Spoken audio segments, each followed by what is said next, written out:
I'll be very brief because I'm conscious we want to finish committee stage today and get through everything, and I think that's important. But just to say, I am very glad to see this progress. I'm glad to see the support across the House for having it progress, and I think it's really important to remember that the referendum that we had, the debate before that referendum, it was extremely hard for people to come forward and to talk about their experiences, because we had decades of silencing and decades when people were intimidated about talking about their experiences, their realities, the challenges they faced, the choices they faced. And it was extremely, difficult and so powerful that people did step forward, bearing in mind at the time they had a criminal offence hanging over their head. So it should not be the case that after that referendum, after all of those hard conversations, after people made the decision, that people again face intimidation, harassment or fear in stepping forward when they themselves are trying to access the services that they are entitled to, the health services that they need. And it is not acceptable that we have any lingering of this dimension of intimidation, of silencing, of pressure. We had long enough of that.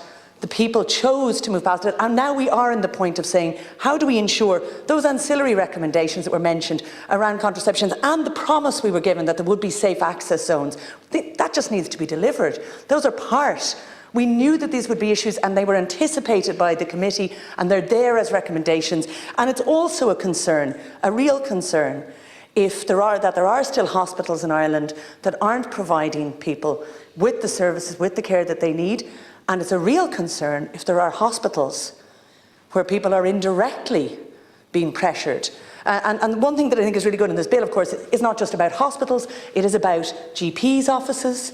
Something that I was very moved by when hearing with people about the practical implementation of access, is the idea, for example, a lot of rural GPs whose offices are where their homes are and where they've been subjected to protests outside their homes, where in terms of being able to access, and that's not acceptable. It's really important that we create a space which is safe, which is supportive, where people can access what they want and I think what they need, and so that people can deliver the services that they want to deliver, and in fact they're bound in a way to deliver in terms of good ethics. So I think just on this, I'm really glad the bill is moving forward.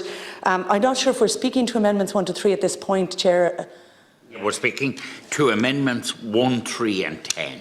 1, 3 and 10. And just to say, again, I think they reflect the fact that Senator Gavin and indeed the many lawyers and academics who they've been working with in the Together for Safety and the campaigners themselves have listened to the concerns that were raised, that they put them forward. I would note, and I imagine again, because there has been that collegial spirit in the approach to this legislation, because it is so cross-party, that if there are further thoughts, this is a clear message that we're happy to listen to the government's concerns and reflect them back.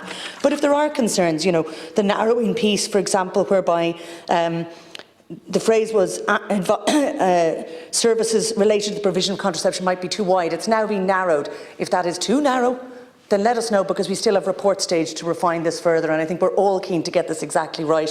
And similarly in relation to the powers of the members of the Garda Síochána, and I think there's a clear engagement here, and I would urge you, Minister, if there are any further questions, either on these amendments or on the bill itself, to make sure that we all work constructively between now and report stage to make sure there's something we're all completely happy with that goes through. Thank you.